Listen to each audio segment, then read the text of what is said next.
반갑습니다. 코로나19 사태로 인해서 여러분의 학습권에 막대한 지장을 초래한 관계로 본교에서는 여러분들의 학습권을 보장하기 위해서 온라인 수업으로 정규 수업을 대체하도록 하는 방안을 강구했습니다. 그래서 지금부터 온라인 수업으로 수업을 진행해 보도록 하겠습니다. 전자상거래 실무는 4개의 단어로 구성되어 있습니다. 첫 번째 단어는 전자상거래를 위한 웹사이트 개발 단원이고, 두 번째 단어는 인터넷 창업 단원, 세 번째 단어는 전자상거래 쇼핑몰 구성요소 제작 단계되어 있고, 네 번째 단어는 전자상거래 쇼핑몰 구축 및 운영 단원이 되겠습니다. 첫 번째, 두 번째, 세 번째 단계까지가 1학기에 여러분들이 학습할 내용이고, 네 번째 단원인 전자상거래 쇼핑몰 구축 및 운영은 2학기에 학습할 내용이 되겠습니다. 먼저 제1단원인 전자상거래를 위한 웹사이트 개발 단원에 대해서 알아보도록 하겠습니다. 자, 이 전자상거래를 위한 웹사이트 개발은 첫 번째, 웹사이트의 의미라는 단원과 웹사이트 기획 및 구성 요소라는 단원, 그 다음에 웹사이트 개발 절차라는 단원과 웹사이트 관리라는 4개의 소단원으로 구성되어 있습니다. 자, 목차를 살펴봤는데 먼저 그 다음 학습 목표에 대해서 알아보겠습니다. 이 웹사이트에 대한 전자상거래를 위한 웹사이트 개발을 공부하면 웹사이트의 개념과 웹사이트의 분류에 대해서 여러분들이 알 수 있는 내용이 되겠죠. 자, 이 웹사이트의 의미라는 단어를 공부하게 되면 웹사이트에 대해서 여러분들이 설명할 수 있고, 웹사이트의 성격에 따라서 구분도 할 수 있는 그런 단어라고 보시면 됩니다.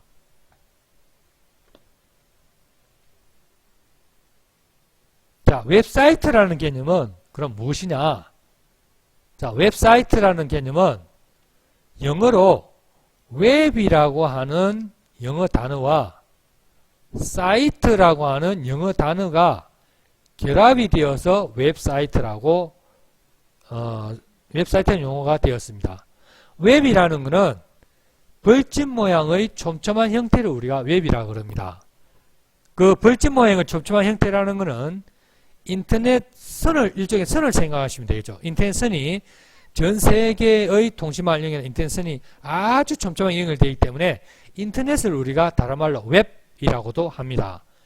사이트라는 것은 본다라는, 그런 볼 수 있다, 본다라는 그런 뜻이 되겠는데, 웹 브라우저를 이용해서 인터넷 안에 있는 각종 정보를 볼 수 있는 형태를 우리가 사이트라 생각하죠. 그래서 웹사이트는 말 그대로 사용자들이 정보가 필요할 때 인터넷을 이용해 가지고 언제 어디서든지 내가 필요한 정보를 제공받을 수 있도록 웹서버에 정보를 저장해 놓은 하나의 집합체를 우리가 웹사이트라고 한다는 말입니다.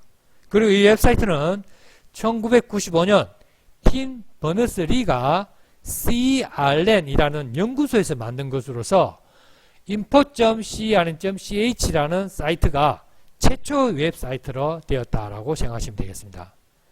그럼 웹페이지라는 용어가 있는데, 웹페이지는 하나의 이 웹사이트들이 묶여져 있는 하나의 묶음이라고 보시면 되겠죠. 그리고 홈페이지라는 의미가 있는데, 홈페이지는 웹사이트를 내가 열었을 때 제일 처음 열리는 페이지를 우리가 홈페이지라고 이야기합니다. 자, 11페이지 밑에 보면 웹사이트에 대한 그림이 지금 나와요. 그리고 이 웹사이트가 어떤 식으로 흘러가는가라는 것도 그림으로 설명을 해야죠. 지금 여기 보시는 EBS 홈페이지가 하나 보일 겁니다. 여기 보이는 이게 EBS의 제 첫 번째 홈페이지고, 여기서 어떤 적당한 목록을 선택했을 때 이런 화면으로 바뀌는 걸 알 수 있죠. 이렇게 흘러간 거죠. 그럼 여기서 다시 이 화면으로 넘어갔고, 여기서 또 어떤 목록을 선택했을 때 이 화면으로 흘러가는 이런 웹사이트의 흐름을 우리가 볼 수 있다라고 보면 되겠죠. 이것이 바로 웹사이트 형태이고 웹사이트가 흘러가는, 즉 정보를 우리가 취득할 수 있는 방법이라고 생각하시면 되겠습니다. 자, 그 다음 12페이지 보시면 웹사이트에 대해서 우리가 이제 알았으니까 이 웹사이트를 어떻게 분류하는가에 대해서 한번 알아보도록 하겠습니다. 웹사이트는 안에 뭐가 들어있냐에 따라서, 그 다음에 어떤 용도로 쓰냐에 따라서, 그 다음에 어떤 일을 하느냐에 따라서 여러 형태의 웹사이트로 분류할 수가 있습니다. 웹사이트는 포털 사이트, 검색 사이트, 전자상거래 사이트, 다운로드 사이트 이런 식으로 분류할 수 있거든요. 자, 제일 처음에 포털 사이트에 대해서 한번 알아보도록 하겠습니다. 포털 사이트는, 포털이라는 이 자체는 우리가 맨 처음에 이야기한 이 관문이라는 뜻입니다. 어떤 곳으로 들어가기 위한 문이라고 보시는 게 포털이라고 보시면 돼요. 그러니까 새로운 차원이 열리는 문이라든가, 또 학교가 보이는 문이, 학교의 모양이 보이는 문이라든가, 이런 그 문을 통해서 들어가서 그 구조를 볼 수 있는 걸 우리가 포털이라고 생각하시면 돼요. 그래서 포털의 사전적 의미는 현관문이다 라고 보시면 되겠죠. 그래서 이 현관문을 열었을 때 그 안의 내용을 볼 수 있다 해서 이걸 포털 사이트라고 그러는데, 옛날에는 우리가 이 포털 사이트는 맨 처음에 열리는 사이트를 포털 사이트라고도 하기도 했습니다.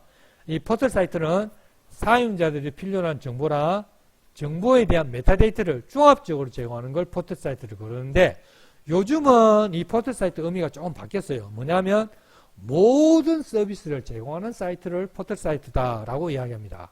그래서 초기에는 검색이라든가 전자메일 위주의 서비스였는데, 이것이 점점 다양한 형태의 서비스로 바뀌게 됐죠. 그래서 데이터베이스를 구축된 거라든가 뉴스라든가 뭐 홈쇼핑, 블로그, 그 다음 메일, 게임, 이런 여러 가지 다양한 서비스를 제공하는 사이트를 포털 사이트라고 합니다. 그 대표적 사이트가 바로 네이버 사이트가 있고, 그 다음에 다음이라든가 구글이라든가 이런 사이트들이 있겠죠. 요 12페이지 밑에 보면 포털 사이트, 대표적인 포털 사이트 보이죠? 요 네이버 사이트, 그 다음에 다음 사이트, 그 다음에 구글 사이트, 요런 사이트들을 볼 수가 있죠. 요런 사이트들을 우리가 포털 사이트라고 이야기합니다.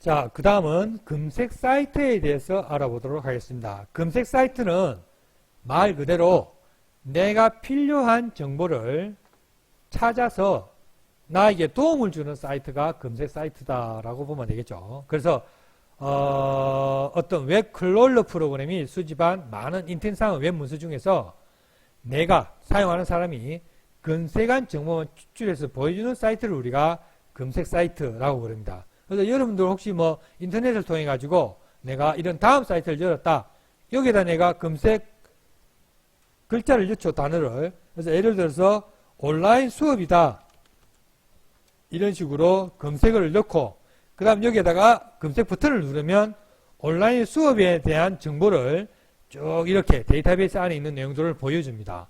그럼 내가 여기서 뭐 이 정보를 보고 싶다, 그럼 내가 이렇게 누르면 이동하겠죠. 이런 식으로 서비스를 제공하는 사이트를 우리가 검색 사이트라고 할 수 있습니다. 그래서 뭐 다음 사이트라든가 네이버라든가 구글, 즉 포털 사이트가 요즘은 웬만한 거는 전부 다 검색을, 서비스를 제공하기 때문에 검색 사이트라고 해도 전혀 무리가 없다라고 볼 수가 있습니다. 자, 그 다음 13페이지 보시면 전자상거래 사이트라는 게 나옵니다. 자, 전자상거래 사이트는 인터넷을 통해 가지고 상품을 사고 팔 수 있는 사이트로서 전문 쇼핑몰이라든가 종합 쇼핑몰 같은 걸로 구분할 수가 있습니다.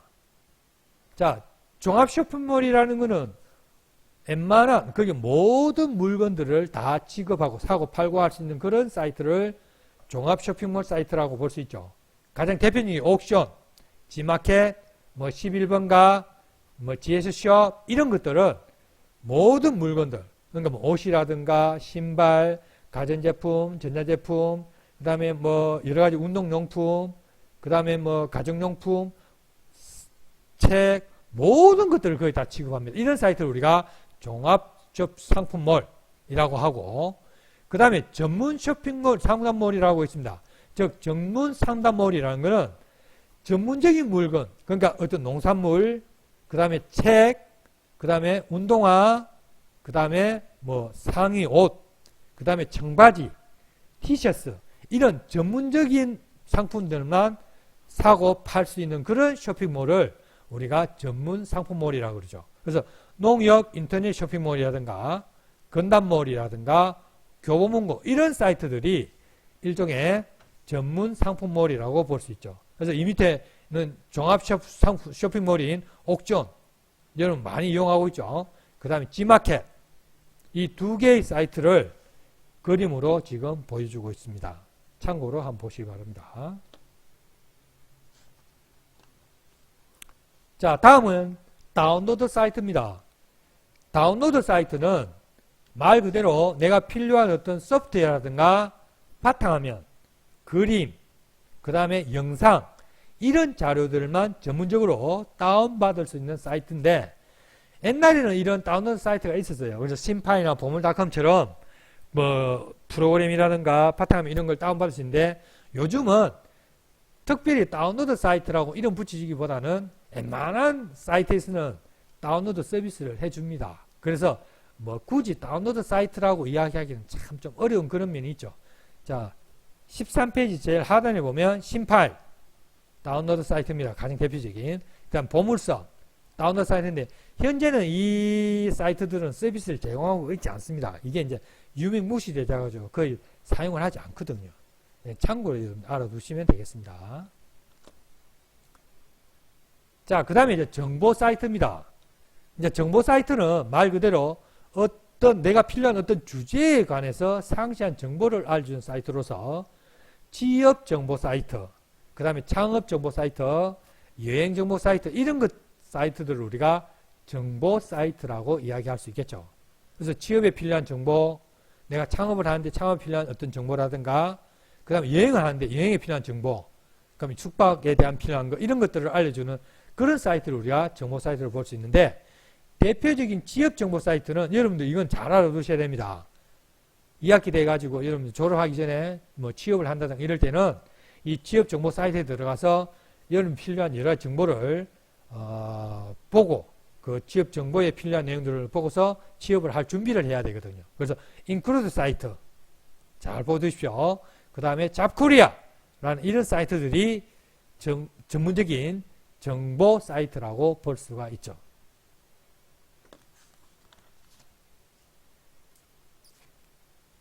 자, 그 다음에 미러 사이트가 있습니다. 미러 사이트는 일종의 이제 쌍둥이 사이트, 복제 사이트 이렇게 이야기가 됩니다. 여기는 이 밀러라는 말은 거울이라는 말이거든요. 그래서 거울을 본다라는 그런 뜻인데, 거울처럼 똑같다라고 생각하시면 되겠습니다. 그래서 유명한 정보 사이트들은 네트워크에서, 이 네트워크가 뭐냐면 일종의 이제 서버입니다. 서버에서 트래픽이 빈번하게 발생하기 때문에 접속이 어렵고 속도가 떨어지고 하겠죠. 그런 것을 방지하기 위해서 세계 여러 곳에 흩어져 있는 다른 서버에다가 자신이 보유하고 있는 정보를, 자신 환경과 똑같은 것들을 복사하고 저장해 놓은 것을 우리가 밀러 사이트라고 해요. 그래서 자신이 사용하는 서버에 문제가 생겼을 때 그 문제 생긴 것들을 빠른 시간 내에 복구해 가지고 다른 사람에게 서비스를 제공하기 위해서 밀러 사이트를 운영하고 있죠. 만약 이런 밀러 사이트가 없으면 문제가 발생했다.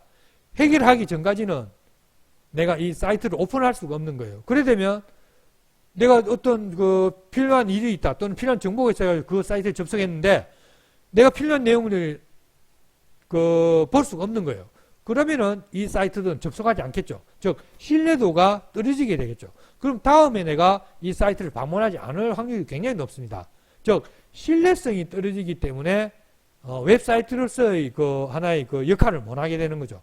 그걸 방지하기 위해서 사용하는 게 바로 밀러 사이트라고 보시면 됩니다. 그러니까 인터넷 사이트의 복사본 사이트다라고 보시면 됩니다. 이거는 우리가 인터넷 서버의 이용 효율을 극대화하기 위한 목적으로 만들어진 게 밀러 사이트라고 보시면 되겠습니다. 자, 그 다음에 이제 블로그라는 말입니다. 이 블로그는 웹이라는 영어 글자와 로그라는 그런 글자, 즉 인터넷의 기록이라는 거죠. 이 두 글자의 합성인데 왜 블로그가 되냐? 여기 B하고 로그. 그래서 B로그, 블로그라고 하는 겁니다. 자, 그래서 이 블로그는 말 그대로 웹에 인터넷에서 블로그입니다. 이거는 블로그라는 거는 블로그를 사용하는 사용자를 블로그라 그러죠. 그래서 그 사용자의 생각이라든가 느낌이라든가 의견, 견해 같은 것들을 올려가지고 다른 사람들이 볼 수 있게, 즉 공유할 수 있게끔 해놓은 그런 모임을 우리가 블로그라 그러는데, 뭐 요즘 블로그도 씁니다만은 요즘은 이 블로그보다는 페이스북이라든가 인스타그램 같은 걸 좀 많이 이용하고 있죠. 블로그는 우리가 일반적으로 글자라는 걸 이용하지 영상이나 그림을 잘 쓰지 않습니다. 즉 정보가 모자라죠. 그래서 페이스북 같은 데는 영상이라든가 그림 같은 게 많이 올릴 수 있고, 그 다음에 또 페이스북이 좋은 게 뭐냐면 여러 사람을 자동으로 연결시켜 주죠. 즉 사회성이 엄청나게 뛰어납니다. 블로그보다는. 그래서 블로그보다는 일반적으로 페이스북이라든가 인스타그램을 많이 이용하고 있죠. 이 블로그는 개인적인 성향이 강하지만 인터넷을 통해서 기존의 어떤 대형 미디어 못지않게 힘을 발휘하기 때문에 1인 미디어라고도 부른답니다. 다음에 소개할 내용은 카페를 들 수 있겠죠. 카페는 공통의 관심사를 가진 회원들 사이에 공통된 어떤 주제로서 서로 글을 쓰고 댓글을 달며 정보를 공유할 수 있는 하나의 커뮤니티 공간을 우리가 카페라고 그럽니다. 뭐 비슷한 거로는 네이버에 있는 밴드도 일종의 카페 형식으로 볼 수도 있겠죠. 근데 현재는 이제 카페라든가 밴드 같은 경우는 여러 사람이 공동으로 사용할 때 이용하는 방식을 하고 있고, 개인이 이용할 때는 앞서서 이야기한 블로그의 형식인 인스타그램이라든가 페이스북 같은 것들을 우리가 많이 이용하고 있죠.